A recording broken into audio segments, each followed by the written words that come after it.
દ્વારિકાનો ત્યાગ કરી અને ભગવાન શ્રી કૃષ્ણએ જ્યારે પ્રભાસ ક્ષેત્રમાં જવાની ઈચ્છા દર્શાવી,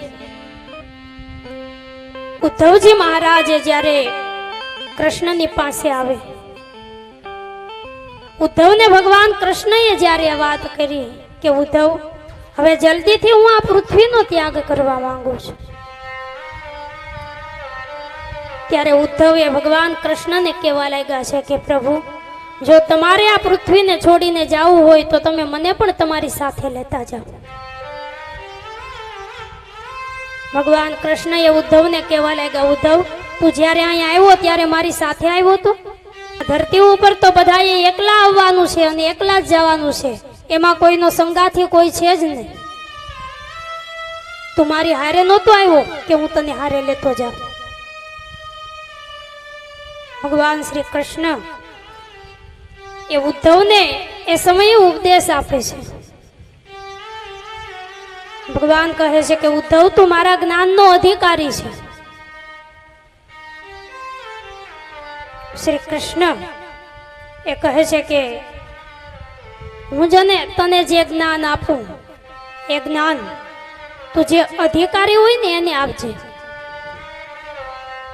ભગવાન કૃષ્ણ એ કહે છે કે આ જગતમાં જે ગૃહસ્થી લોકો છે, જે સંસારી લોકો છે, એમણે 5 પ્રકારના યજ્ઞો એ નિત્ય કરવા જોઈએ. શ્રી કૃષ્ણએ કહ્યું છે કે 5 પ્રકારના યજ્ઞ કરવા જોઈએ. કયા કયા યજ્ઞ? કે પેલો તો બ્રહ્મ યજ્ઞ,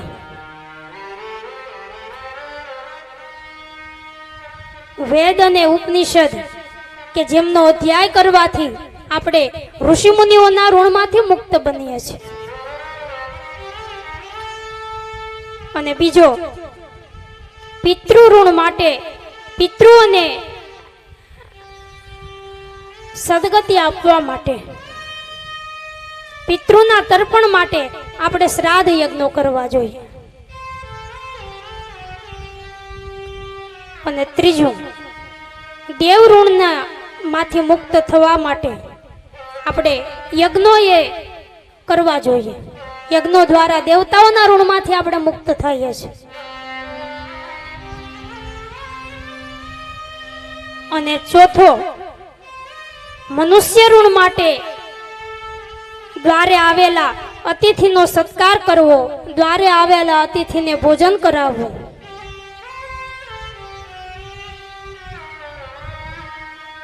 અને 5મો યજ્ઞ છે ભૂત યજ્ઞ,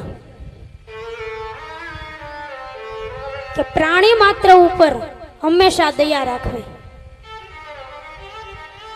કોઈ પણ જીવને ક્યારેય દુભાવવો નહીં, હિંસા ન કરવી.